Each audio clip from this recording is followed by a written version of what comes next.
Hello, hello. I am so honored to first and foremost welcome my amazing guests.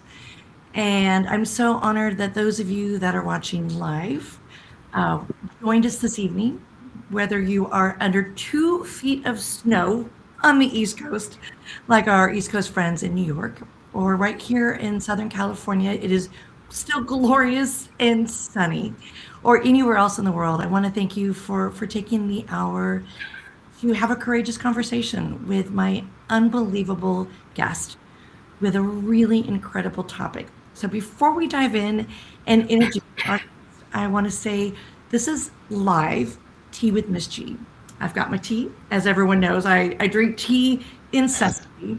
And we're going to spill some tea as we gather here today to have daring dialogues about the world, about about reckonings, about politics. There's nothing we will not cover. There's no taboos that we won't touch.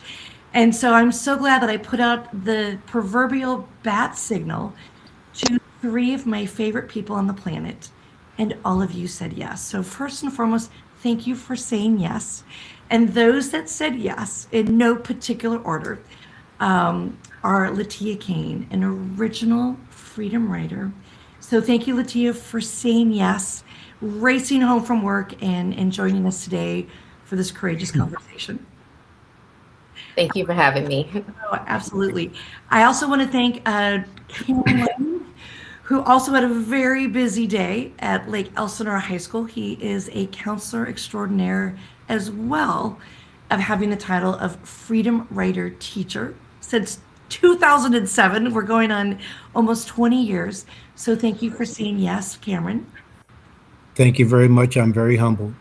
Oh, I love that. And I know him officially as Big Daddy, but you have to call him Dr. Robert Hill for this incredible, courageous Just, conversation. just And for this hour. just for this hour.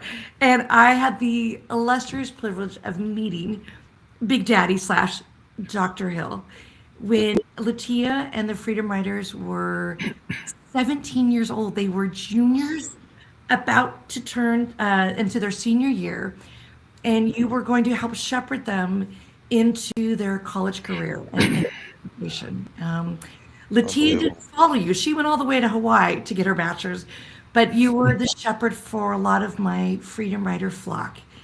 And then I had this crazy idea that we were going to spend 19 days in Europe, going to all the places we had read. And I asked you if you would chaperone for 19 days, and you said yes. What made you say yes then? What made you say yes today? The same reason why I said yes back then, because of the magic and the energy that you exude as an educator. I think you're innovative. I think the students feel that, and they have gone on to be phenomenal human beings because of that energy. And you weren't wrong then. You're not wrong now. So I would do it. I would do it yesterday, the day before, and I would do it tomorrow and then the next day. Reporting. Cork that. Well, Cork that. for those of you that don't know, I'm saluting because you served and sacrificed for our country, and you Yeah. served and sacrificed for the Freedom Riders ever since. So the salute is to you. And I just have to say, corralling Freedom Riders on a trip is equivalent to herding feral cats. Can I just throw that out? Yes, I would agree. I would definitely agree with that. I definitely would agree with that. The difference, ironically, for you, Cameron, I had the honor and privilege to attend an incredible field trip you just took with your students to the Museum of Tolerance, and I was literally stopped by many of the folks that are in positions of power and authority, and they said your kids were splendid and exquisite. There wasn't a feral cat in the group. No, there were some in there, trust me. And not to be outdone, one of the most amazing opportunities that Latia has been afforded as of late is she used to be wrangled by such freedom rider teachers as Dr. Hill, but she's now a camp counselor. And when freedom rider teachers come in this summer, 25 to 30 at a time, she gets to wrangle teachers. And I will tell you, Teachers go rogue. They go missing. So Latia now has that gentle touch of bringing those teachers back into the fold. Is that right, Latia? Yes, it's my honorable duties to get them back in the fold early in the morning. I love that. Well, we are going to celebrate Black excellence. We Sweet. are going to look at the powers of a celebratory month, such as African American History Month. And we're going to look at some of the best of humanity and sadly, some of the things that have happened as of late during this unbelievable celebratory month. And I can't wait to get your input and your insight, things that are historical and things are of the now. But before we dive into of the now, I want to start, Dr. Hill, with your glorious celebrated mother. For those that are not from Southern California, I would like to say that your mother was a trailblazer. She started parades, holidays, flag waving, so many things in Orange County in Southern California were named after your mother. And I'd like to believe that she's with us today listening, along with my father. I'm sure she is. I'd like to say the roots of your activism come from your mother. So just give us a little insight about what it was like for your mother, who often would walk into these classrooms or rooms in Southern California as the only African American educator. And yet she persevered to make serious change. So amazing stories. I think first of all, I have to say you remind me of her so much. She was an excellent teacher. She taught students to read in English and Spanish. Okay, so I always want to give her kudos for that first. Then she was also an advocate and an activist. And I think remembering things that she did, for example, she definitely stood up for students of color when they wanted to ship brown kids across the schools when they had new schools right next door. I remember her doing that. I remember her, being involved in legislation and school board meetings and policies that were to, geared, because at the time, Orange County was, very white. This is early 60s. There wasn't a lot of integration except for the military bases, especially like the heart of Orange County was Santa Ana. And so that's where a lot of black folks resided, and that's where my parents met, and due to the military. So there wasn't a lot of opportunities for anybody, even professional, to be in that space. And even for her to speak out on behalf of those students, she did that quite frequently. And I would say all my activism comes from her, watching her, and just through osmosis, I probably got a little bit of her spirit to always continue to fight for underdogs and people that were not represented. We didn't know it was equity at the time. I know that word has kind of been, co-opted, but at the time she was just fighting for justice, the thing the Constitution should provide for. I love that. Now, I know that you, Cameron, had a father that was also in the military. Do you think that your activism came from a father who served and sacrificed and left everything for democracy on the battlefield and also in your home? Well, with my dad served, I believe it was 23 years in the Navy. And what he taught me is, bro, you got to work hard. He would not let me make excuses. Like if I did not work hard, if I didn't do the best that I could do, there were problems with that. And so it just kind of instilled that grit, kind of that blue collar mentality of you got to work. And I don't want to hear excuses. Things are going to be unfair, but at the end of the day, you still got to do what you got to do as a man, as a father, as a husband. Don't make excuses, just get the job done. I love that. Latia, in the 20th anniversary edition of the Freedom Writers, you so poignantly paid homage to a grandfather from Selma, Alabama. You paid homage to your dad, who also picked cotton with alongside that incredible grandfather who's also served. And you also gave great homage to your mother, who sadly grew up across from a Ku Klux Klan headquarters. So you had a lot of history and that story that you wrote, that story that you lived. So pay a little homage first and foremost to your grandfather, because I love that he was the basis of that story that you wrote, and how he fought so defiantly and heroically on other shores. And then when he returned to Selma, Alabama, he didn't feel that he was embraced for his heroism. Yeah, the man you speak of is my grandfather, my dad's father. His name is J.C. Kane. And I think the biggest thing for him is that, like Cameron was saying, that it's definitely hard work that they wanted to instill in their families, within their, their culture. My grandfather, he was a Purple Heart. He received a Purple Heart. He stayed 7 days in the ocean. He was in the Navy as well, saving people in their lives. And I always want to learn more about him and ask my dad all the questions, because I didn't get a chance to meet him. But I love the fact that my dad is always so open of sharing his story and sharing his experiences with my grandfather, mostly. And my grandfather was a single father because my dad's mom passed away. So he was raising about 5 or 6 kids alone until he remarried. So my dad's older siblings ended up becoming adultified and taking care of him because his mom passed when he was 3.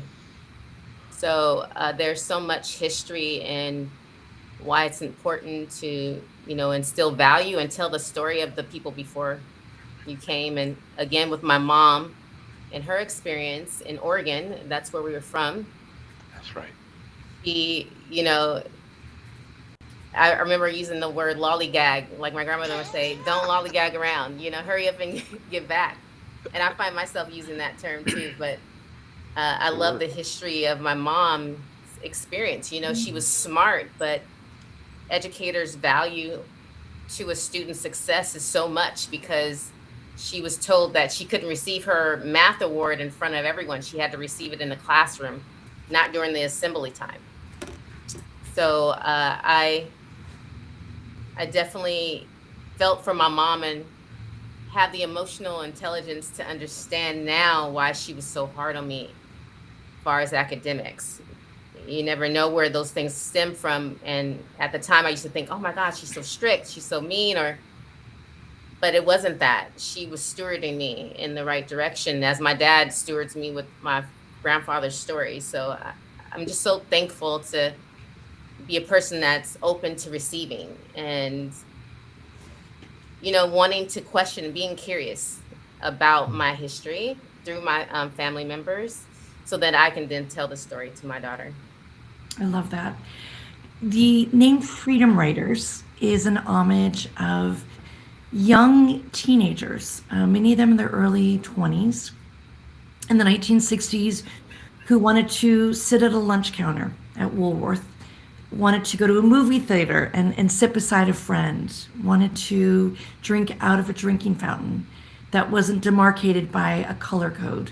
They wanted to sit by their friends on a bus. So we took that name, Freedom Writer, in honor of those freedom writers, R-I-D-E-R.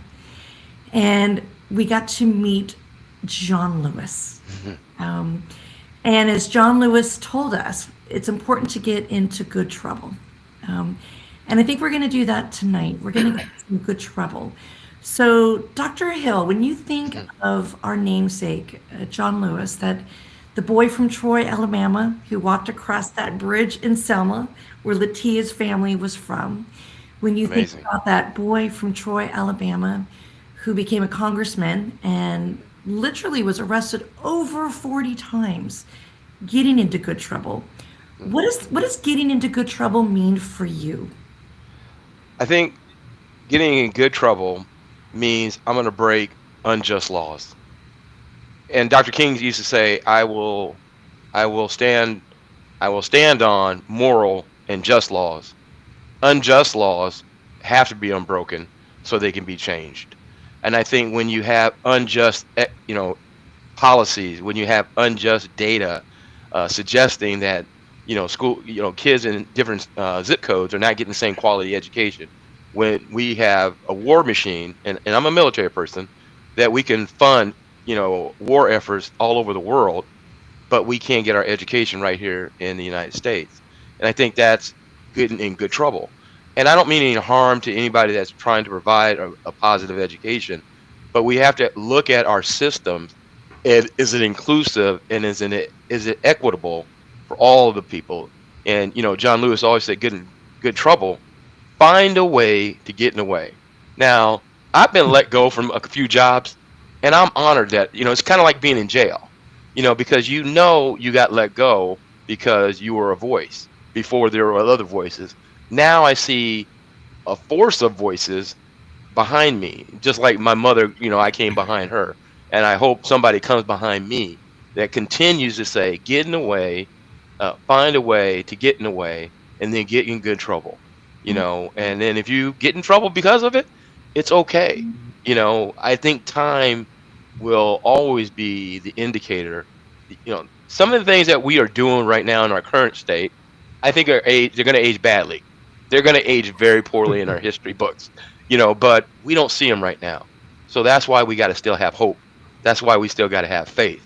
And I think part of getting in, good trouble is holding on, just holding on and rallying and talking to people.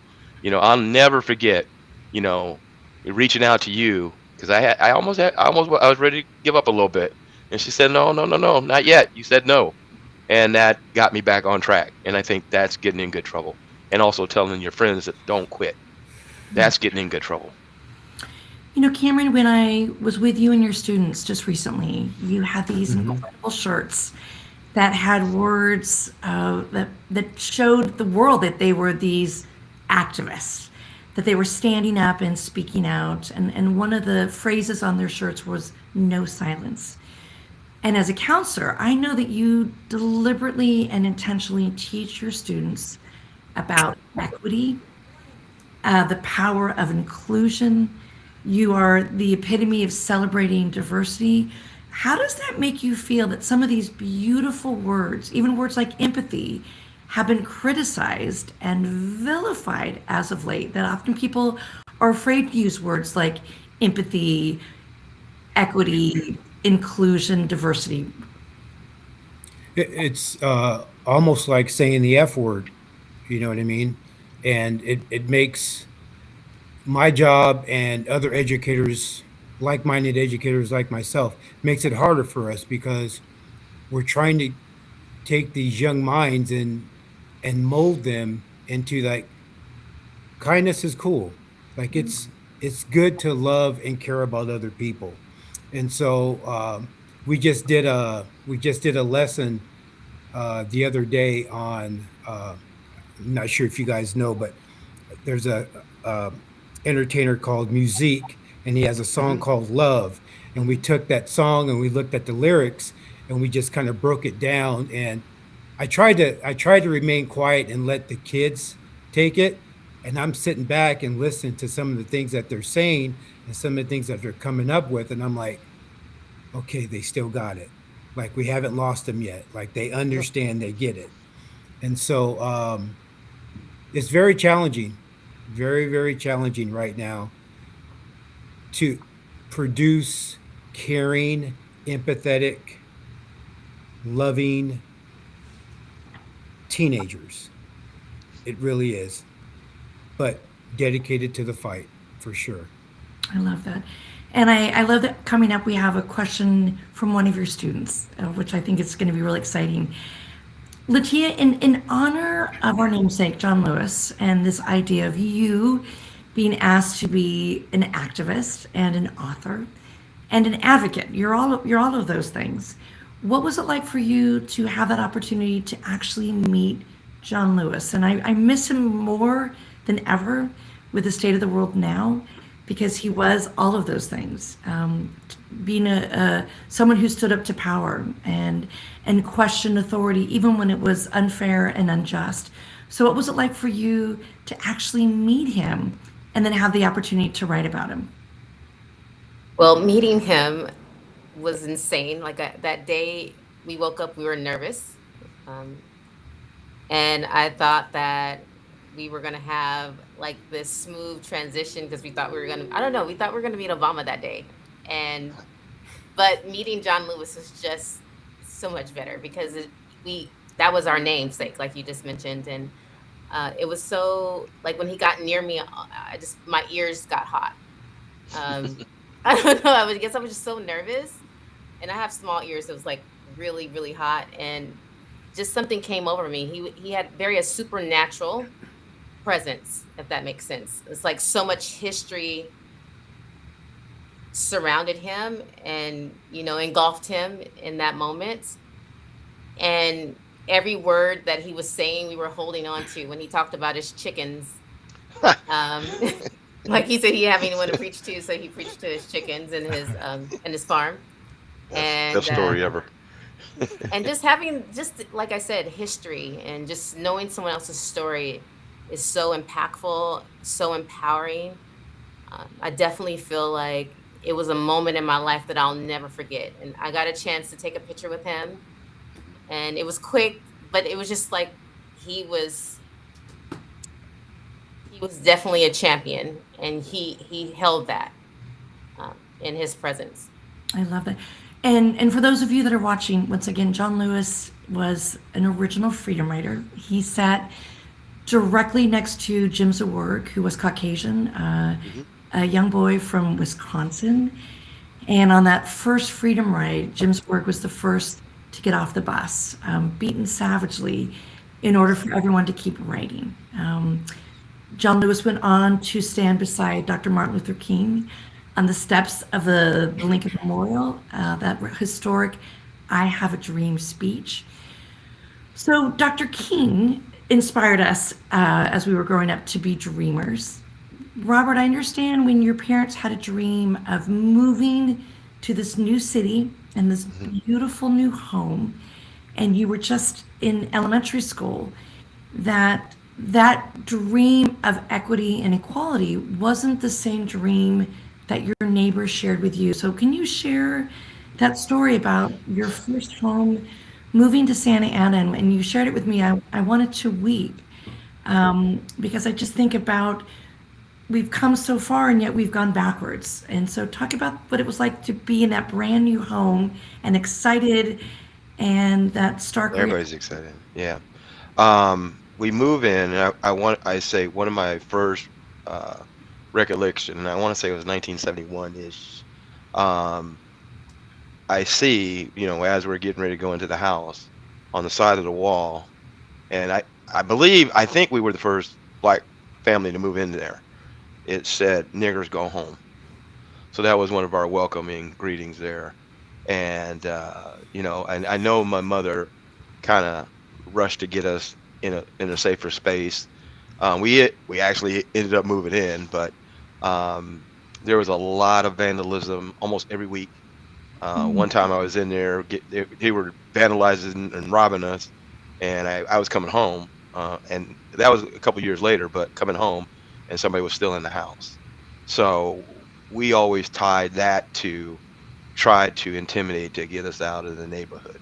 And my dad was actually overseas at the time, so it was difficult. It was very difficult.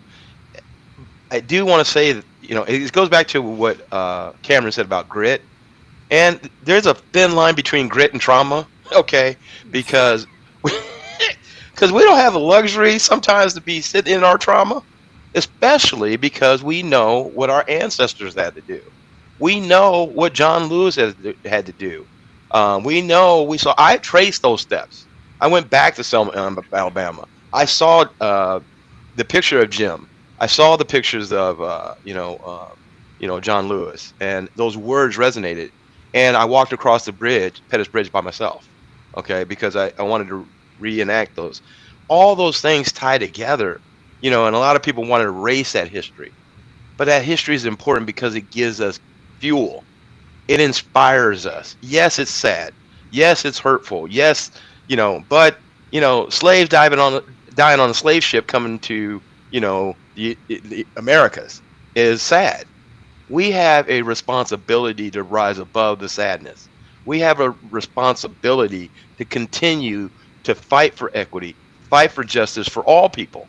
We have a responsibility.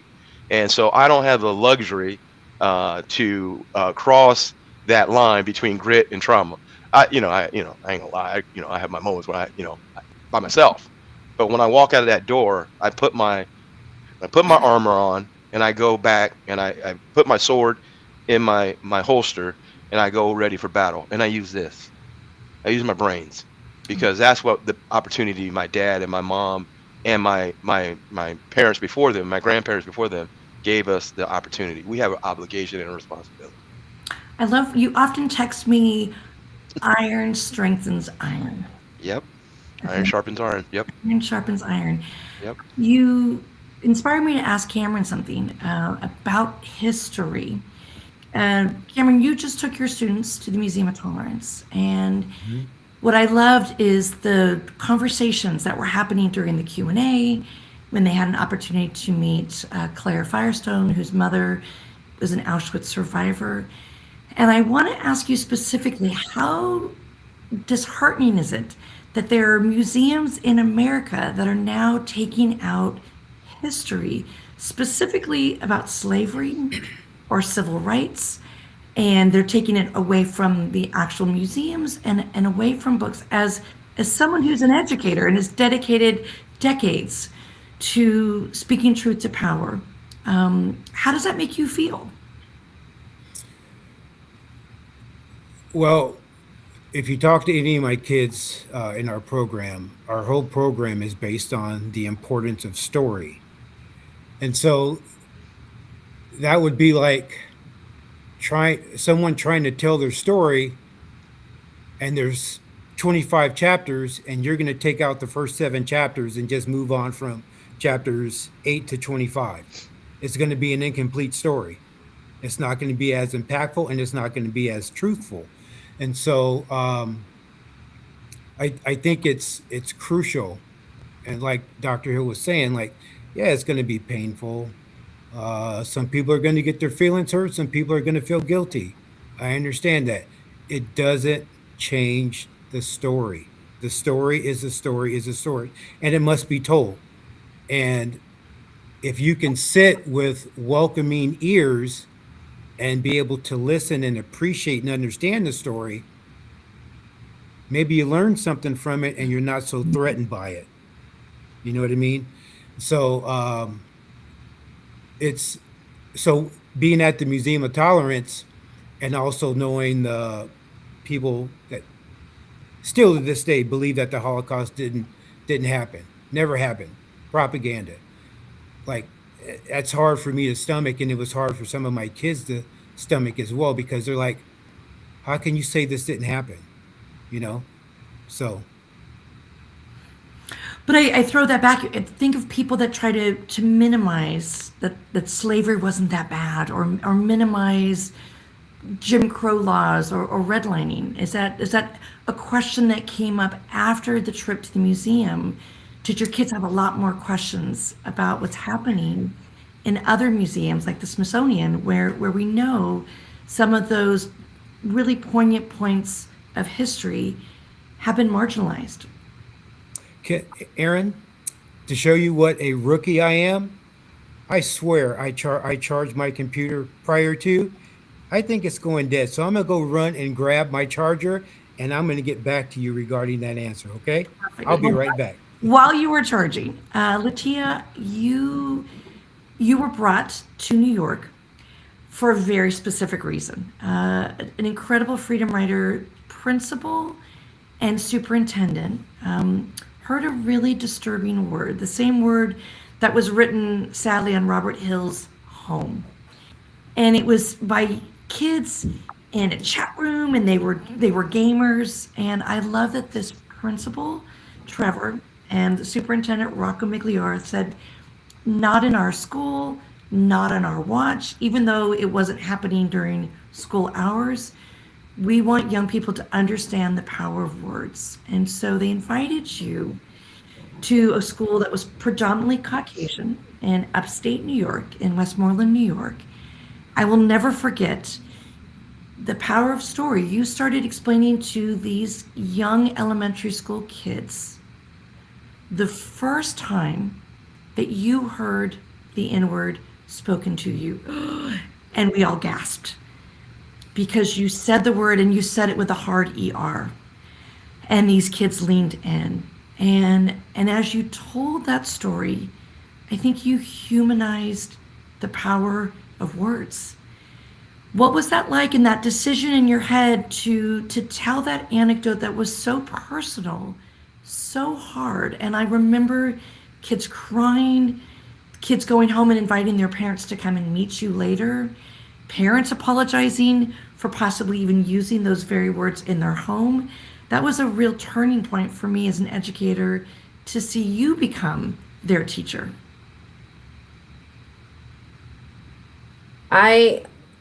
There's so much stuff that I'm thinking about during that moment. I was so honored, first off, to even be asked by both Rocco and Trevor to come and talk to their school and just be in their presence. They're such amazing educators. But that theme, power of words, and I'm talking about Trevor, the principal, was able to create a momentous event and transformational event for his staff and his students. And he knows the importance of social emotional learning and kids understanding the power that they have when they mention things, and the creativity that he placed in front of those students was amazing. But to be there showcased that we had something so much more powerful to say. And having kids know my story of me not being a little girl, not even understanding what that word is, but then I heard it, it's like the experience is like jumping in the water for the first time. And you might not know how to swim in that, but then you're still trying to survive it at the same time. But these students were so open to the experience of understanding that, hey, this person's gonna hurt. And I love the example that they gave. They had tubes of toothpaste, and each kid would say something like a nasty word, and they would send the toothpaste around. And then we were like, okay, put the toothpaste back in the tube. And no one could. And the principal was like, this is what happens when you say bad things. Kids, you can't take it back. Yep. It can't be cleaned up. It's messy. Like, it's the worst thing ever. And I love that analogy that he provided for those kids. Like, it was so in their face. And the parents, the community, the way they embraced us and our stories. I mean, again, everything is traditional. Everything is definitely inherited from your family. And so we were able to break a lot of chains and, commitments to bad behavior. And, so I just love the fact that how involved communities can be as a whole. Cameron, I might need to teach you what they did. He literally put plastic tablecloths, and all these kids had huge tubes of toothpaste. And as Latia said, whenever they would say something that was racist and wrong, they would squeeze the toothpaste. And by the end, all the toothpaste was on the table. And then he gave everyone toothpicks. And they had to try to put the toothpaste back in the tube. And it was this energy that so cool. Once it's out there, you can't take it out or away or replace it. And it was, I remember toothpaste flying in the air and almost hitting on Latia, but it was messy intentionally. And it was such a great analogy that was really like tangible and kinesthetic for kids to realize that if I say something, I can't just put it back in the tube. Right. It's out there. It's out there. Speaking of being out there, I'd like to have your student, Blake, who warmly embraced me at this incredible field trip.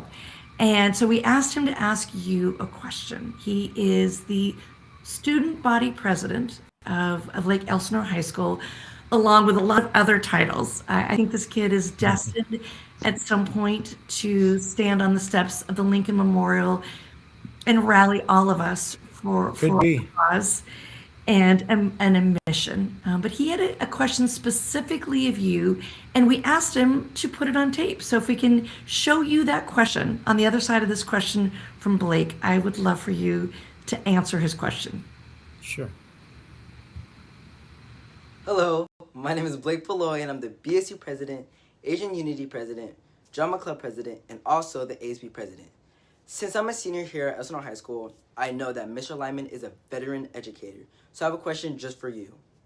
What are strategies schools can implement to foster a sense of belonging and familiar connection within the student body? Thank you so much. First of all, I love that kid. Yeah. He's gonna be phenomenal. You know, Yes. for those of you that are not Californians, we have a new governor's race coming up, and I wish this kid was old enough to run for governor. He's in high school, but I'd vote for him. I'd vote for him now. So answer I'll pass that on. Absolutely. Answer his very poignant question, Cameron. Okay. First, before I do that, if I don't, they're going to kill me. Just a quick shout out to my babies from PC 317. I love you. I hope you enjoy the podcast, and I appreciate you and love you more than you know. Okay. With that being said, it's interesting that he used the word veteran, because that's just another way of saying old educator. But we'll talk about that later on. So a lot of my kids ask me, like, and so much of this, Erin, comes from you. So much of it comes from you and what you've done with your kids in room 203, and how you create a safe environment, like a kick-it space for them.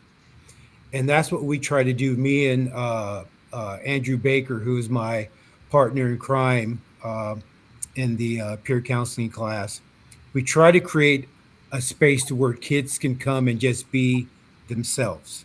Okay. We do that first and foremost by understanding them and listening to their story.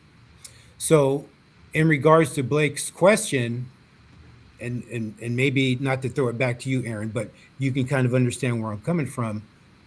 Most teachers say, well, I have to stick to the standards. I got to stay on task. I got testing I have to get ready for. I don't have time to listen to every kid's story. And I mean it with the most love in my heart.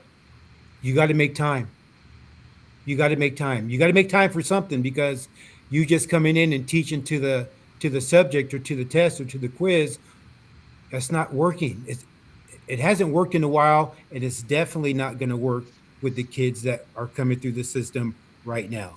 Like, these kids have to know and understand that we give a shit about them, or why are they going to come in and want to do well for us? Why are they going to want to do, not disrespect us? They disrespect their parents.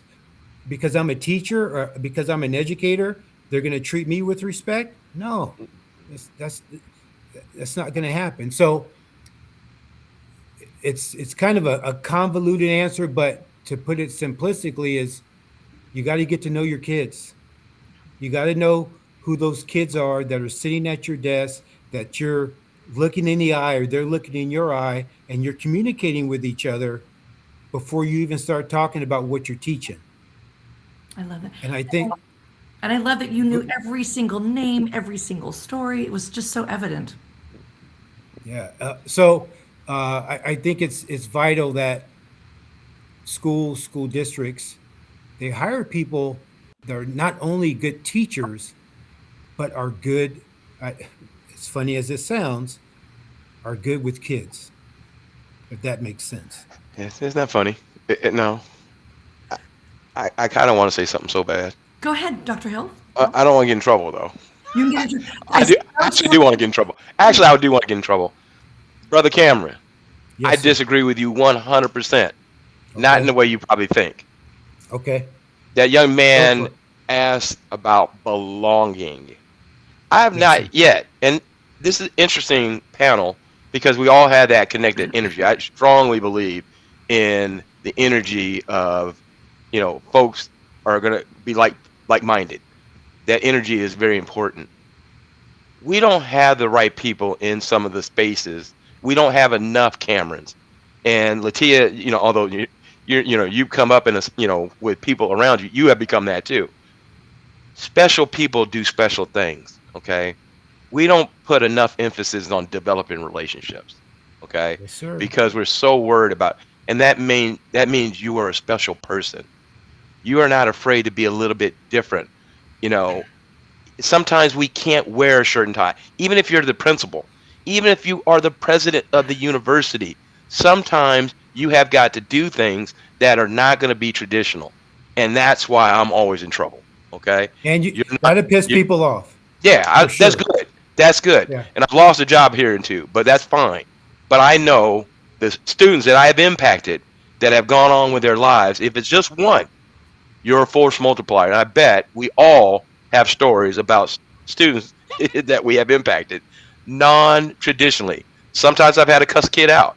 Sometimes I've had to go get a kid out of jail with my own money. We know what that's like. Bottom line is I can't teach that. Either you Right. have it or you don't. And Correct. you have to, we need institutional culture that fosters that. We don't have to all be on the same page, but you have to have a collective synergy. And people like Brother Cameron, Miss G, Latia, you can't teach that in the curriculum. You have to hire for it and allow them to be who they are, and not Yeah. just be the people that are protected by tenure. Okay, a lot of times when you got tenure, you can say a little bit more, but when you're an administrator, you're at will. Okay, we need game changers. We need people that are willing to do the things that are necessary to advance us forward for all students. For all students. Can I piggyback? Can I piggyback off Absolutely. that real quick? And I'll be quiet. No, So don't be quiet. the three pillars of our program, our peer counseling program, is story, relationship, and service to others. First, you got to find out what their story is, right? And I believe we tell our kids. Yep. Oops, we lost him, and I hope he'll come back. While he is recharging, Okay. yeah, I want to show a quick little video that we made of your original podcast, and we touched on it earlier when we talked about you going to New York, and with you also being the John Lewis. Let's show that little video. And as Cameron recharges, I'm going to give him a moment to recharge. Let's show that little video I'm right here. of the and our amazing podcast that we filmed earlier in the year. Last spring, you were requested by a superintendent and a principal to be in the space with these young people and the power forwards. And I heard the whispers. Like, for these young kids, they were in the presence of greatness. You were there, John Lewis. What is that like for you to know that there were young kids in your lifetime that look at you as if they too know that this is something big and something bold? It's unbelievable. I still don't feel like I'm a John Lewis, but I know that my heart is placed like John Lewis. Like I want every child to have the understanding that as a freedom writer, we want to be the representation that they might not get. And so us showing up to a school is just the power that we have through our words, right? And I want I want every kid to know that they haven't lived until they met me, because I'm going to give them everything that I can possibly give in that moment that they're connected with me. It's what I do every day. It's what I pride myself on every day. I want kids to know I hear them, I see them, I value them. I wanted someone to say that to me. You said that to me. And it's so important to me. I want to do a special little shout out to some of the folks I know are participating in the chat room right now. I want to say hi to an incredible educator, Jesse Schmidt in Alabama, who went on to win the Spirit of Anne Frank Award years ago. I want to say hello to Kenny Williams, who, if it wasn't for Kenny, I wouldn't even know you, Cameron. Who Shout out to is- Ken. I know. He is chatting away in the chat room.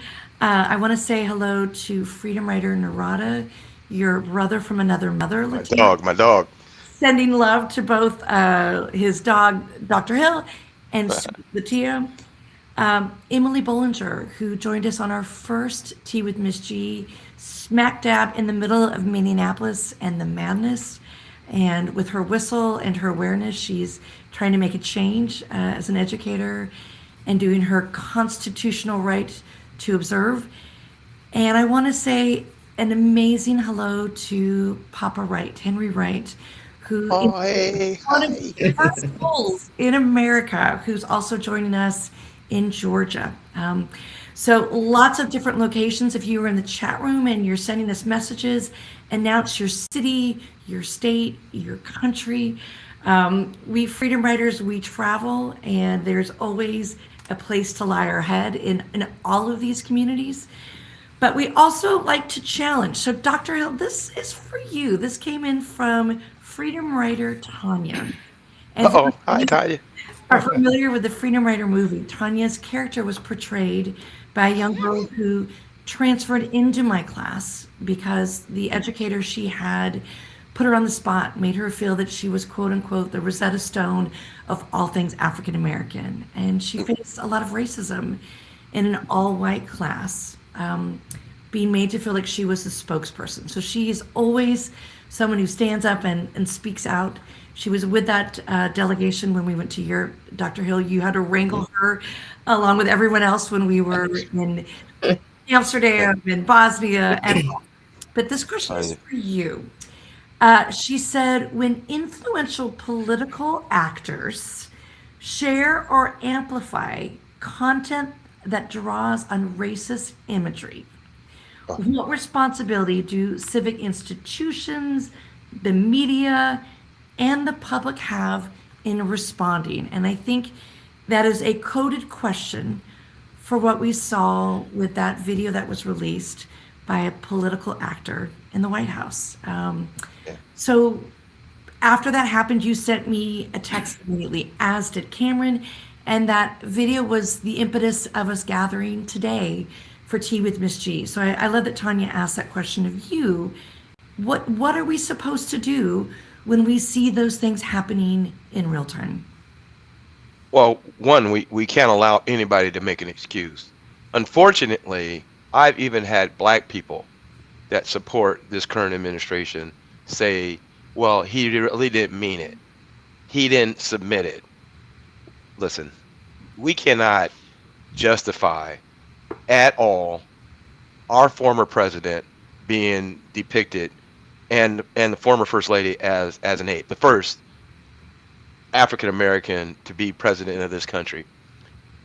Irrespective of whether you like his policy, his stance, or whatever the case may be, we expect more and we have to demand more. We understand that this country, the beautiful Constitution of the United States, the one that I raised my hand to defend, it's somewhat hypocritical. All right, when it was written, we still had slaves. We still had people enslaved. However, we still believe in the ideals of America. I'm not a conservative nor a liberal. I am not a Republican nor a Democrat. I'm an American first. Okay, and I believe that we have to be better. And I am speaking to the hump, the middle of America, the people that are in the middle that don't have the voice because the liberals and the conservatives are taking up all the oxygen. We can never allow that to ever happen and to be justified. It was inappropriate. It needs to be told as inappropriate. And unfortunately, in this current administration, with, in my opinion, they have not, done anything positive. It takes away from anything. Your hate is clouding maybe the good things that you've even done. There's no place in this in our society, in our country for that. We don't need that in our country. We have to learn to agree to disagree. We know we have people that are hateful because the country has unfortunately originated on hate. But we have moved past that somewhat, only to have it brought up again by the person that leads our country.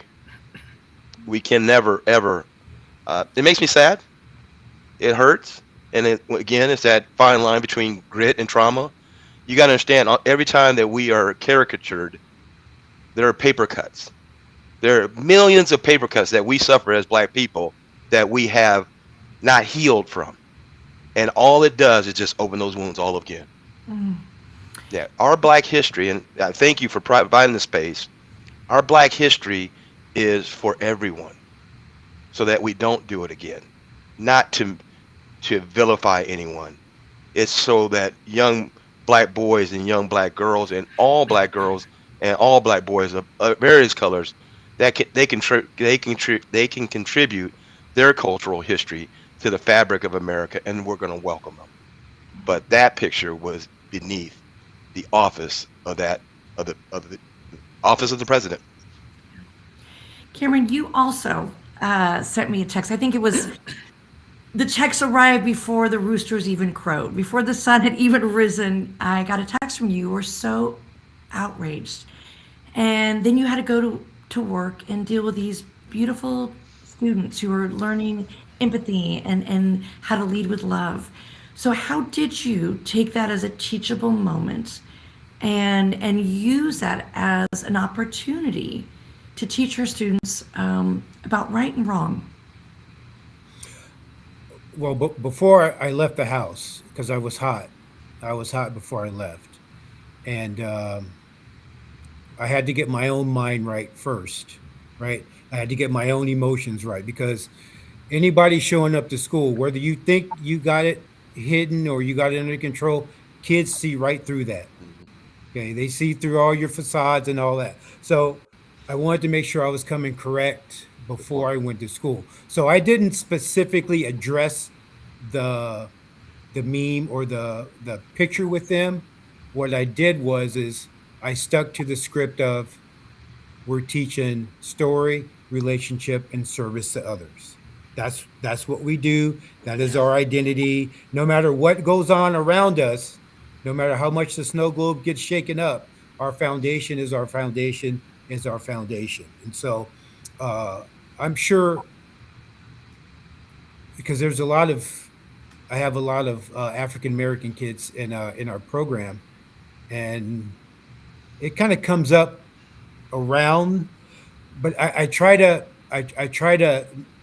not tell them necessarily what I think because I don't want them to hear what I think and then adopt that. I want them to be critical thinkers for themselves.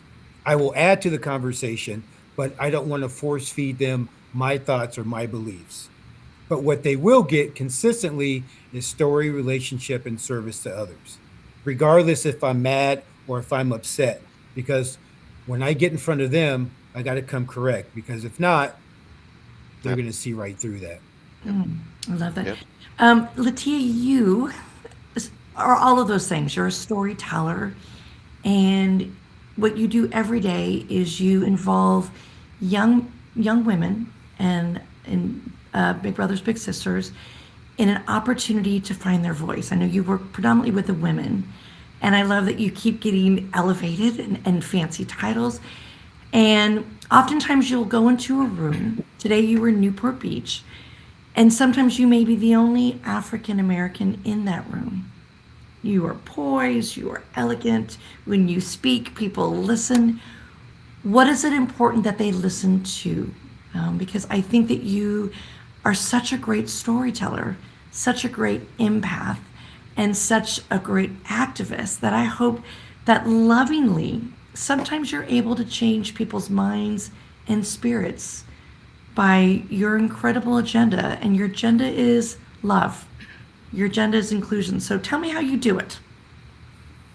Well, I definitely, and I think I thank you because I was telling the story about you today because everything that I work on every day is about mentorship, right? It's the factor, like it's understanding the story of what made this person be who they are, and then the one who is the mentee, how they're going to evolve into that individual that they're being mentored by, and even better, superseded.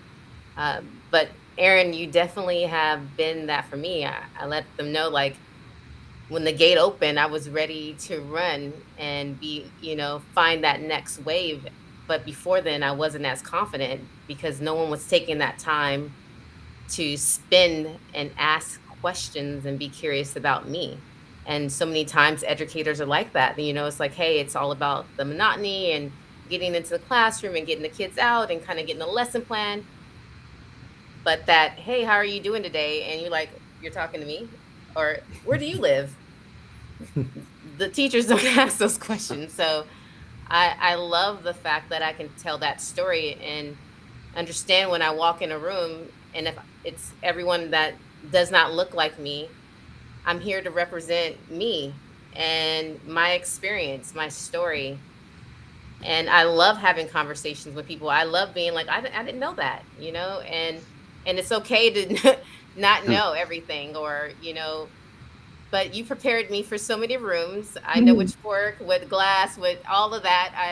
I feel like I always went to a finishing school when I think about my experience as a freedom writer. She definitely wanted us to be successful, so she brought in Toastmasters. It's when I can say your name and then they can understand proudly of why I stand and who I am. And it's because I had a strong mentor, and Miss G is my mentor. And that's somebody that I show so much admiration for. And the experience of being who I am is because you told me that I can be myself and be curious and ask more questions. So that's been the highlight of my life, and it allows you to adapt to other people, in which I was able to adapt to Dr. Hill. I asked him to be my mentor at one point, and he was like, why wouldn't I want to know what's going on in a Black woman's life? You know what I mean? Like, especially somebody who you are out in the world and experiencing. And that meant a lot to me. We met monthly, and that helped me kind of engage and figure out from a men's perspective. But that's from Miss G creating that inception in myself to go out and seek better people. And that's what we're doing as educators. We're giving kids the confidence to go out and make things better for themselves by saying yes to the next experience. I think Dr. Hill can agree with me. We're waiting for Dr. Kane. It's imminent. It is in the world. We're speaking it into existence. Yeah, but absolutely. Absolutely. I believe that a doctorate degree is in your future. Yes. Oh, yeah. Cameron, we started this as a platform celebrating Black excellence without any restrictions, any taboos. So as somebody who has this platform, and hopefully over the days that unwind, your students will listen, maybe your children will listen, what do you want the takeaway to be in this celebratory month, a Black History Month? What to you epitomizes Black excellence?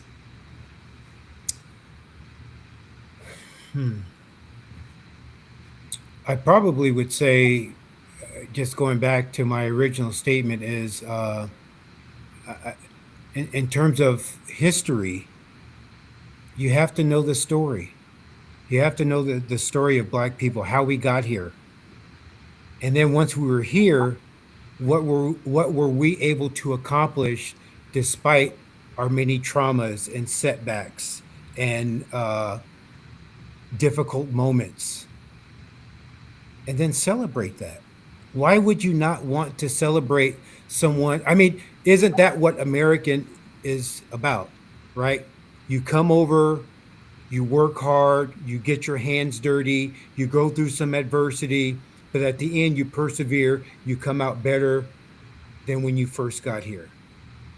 Black history is American history. And to try to say it's not, or to water it down, or say it's not relevant, it really does a disservice to the people. It does a disservice to all the people that came before me and that came before us, and all the sweat, blood, and tears that they had to shed for an old guy like me, a young man like Dr. Hill, to be sitting in this, to be sitting in this, to be sitting in this place with an opportunity to have an impact on not just young black kids, but kids in general. Glad you said that. Yeah. You know what I mean? Yeah. Kids in general. And so Black history is a part of my history. It's a part of my story. When I was a kid growing up, my parents, my dad was from Alabama. My mom grew up in Louisiana. Oh. So I was always told, this is how you talk to white people. This is how you talk to police officers. Now, they didn't go into great detail about why that was, but they didn't have to. Just kind of through osmosis, like, okay, bro, I got you. Mhm. And then as I got older and a little bit more mature, then they shared a little bit more information with me. But that shaped those little conversations and teachable moments shaped who I was as a young man leading into being a man. So it's important. I think it's important for us to be able to celebrate it and not be fearful of it. So proud of you. Latia, I'm going to ask both you, Latia and Dr. Hill, the same question. For you, I look at you, I can't stop looking at you. You are just so beautiful, so brilliant, so bold. You are the epitome of Black excellence to me, but I want to hear it in your own words. What does it mean for you to be the epitome of Black excellence? Being okay with saying I'm okay with being me, being authentic, and understanding the way you show up is the way that you represent yourself, your family, your culture, your community, and definitely having everything being a sense of inclusion, making people understand that the space is there if you want to take it. I love the new Gen Z generation. I know they're like always complaining about them, but they're so bold. I like them too. I like them too. They're Well, so bold, but let's put a picture of your daughter on the screen, just as you're talking about Gen Z, because she is one. Yes. here's one. Yes. Pretty as her mama. Let's put her on the screen as you're talking about Gen Z. I'd Yes, love Gen to Z. see your She's daughter. adorable. Yes. She's Adorable. beautiful. Yes, she looks totally different now. It's like I can't even believe it. But I definitely I love how bold they are. They record themselves. They'll Yep. dance anywhere. Yep. I go to a Target or at a gas station. They're like making a video of themselves. I love that. I just love it. I think it's TikTok. so Yeah. yes, so confident, so brilliant, so bold, so on point. But definitely I want students, and I love for my students to see who I am and let them know my story. And it's important. Like mentioning earlier, Dr. Hill and Cameron, when every kid wants to know that you see them. If Mhm. your eyes meet, hey, what's going on? How have you been? I love that a student can feel value when they see me or have a chance to experience me. And like I said in my video, I'm going to do every student that way when I meet them. I'm going to give you the time so that you can possibly get a chance to connect, right? And then explore something different or intrigue something in me that I don't know about you or your generation. So the value is in knowing who you are and being confident about who you are. So the power of confidence. It's just about the power words that you throw on people to make them feel whole and seen. I love that. Dr. Hill, I want to give Yes. you the Yes. final say, but I'm going to do it with a twist. Okay. I had the honor and privilege of learning about your mother and then attending her celebration of life service when she passed. And it was glorious. It went for hours. There were so many tributes and songs and celebrations. And I know that you stood on the shoulder of a giant, that she made sure that every kid in her community celebrated Dr. Martin Luther King. Yep. She fought hard to get curriculum into classrooms. Yep. She integrated schools. So, in honor of that mother who was a trailblazer, What does Black excellence mean to you? Black excellence means that you give until you can't give anymore, and understand that, I'm 60 years old now. I'm youthful, but I'm not young. Understand every kid matures in a different way, and that we have to find where they're at in their arc of development. Black excellence means we don't give up on kids. I don't care what age they are. They say after fourth grade, they start building beds in prison for the ones that are illiterate. I disagree with that notion. My mother would disagree with that notion. We have the opportunity, as long as we can wrap our ever loving arms around them, to love up on them, even when they don't want to love themselves. Okay? That you don't give up on them. I remember a young man, he's an attorney now. He told me, F you. His mom had died. He was at Long Beach City College, black male. And he was angry for that year because his mother had died of cancer. And he was going to give up on school and everything else. I said, then we're going to get in a fight in this office. And he's pretty big too, actually. And I said, then we're going to throw down. And I was praying to God he didn't take my offer, because that might have been the end of Dr. Hill. But he broke down and started crying, this big dude. And we've all had that moment, right? We've all had the pleasure and the beauty of a young man that's hard, borderline gang member, break down and cry, because it's in them. It is our responsibility to get that out of them, And so, yes, I saw my mother do some phenomenally heroic thing, but I seen you do the same thing. And magic people create magic. I'll be honest with you. I remember what Dr. Cohn said about you, and I think it was in the Connie Chung video, and that resonated me when I was at Long Beach City College. She said, like the great teachers like Plato, Aristotle, and Socrates, they didn't teach English per se. They taught about life. Right. I'll let y'all know a little secret. I'm not the greatest teacher in the world, but I'm one damn great educator, because I bring all those philosophies into the realm of education. I don't know if I can teach kids how to read. I barely can teach my own kids how to tie their shoes, but I taught them about life, okay? And what I did for my own kids, I've done for all the kids that I've come into contact with. So I think that's the most important thing, that you honor all kids. And a lot of times we think because we're black, we're only serving black kids. No, that's not the case. I'm going to love up on a white kid. I'm going to love up on a Latino kid. I'm going to love up on a kid that loves another kid of the same gender. I'm going to love all kids, okay? And I think that's, if we are to be the humanitarians that we're supposed to be, we're going to find our way out of this horrific state that we're in right now. We cannot continue and foster that the type of hate that I'm seeing right now.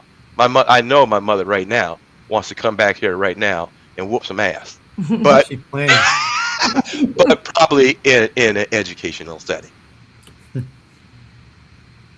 One of the lines that we used in Freedom Rider World is it's hard to hate who you know.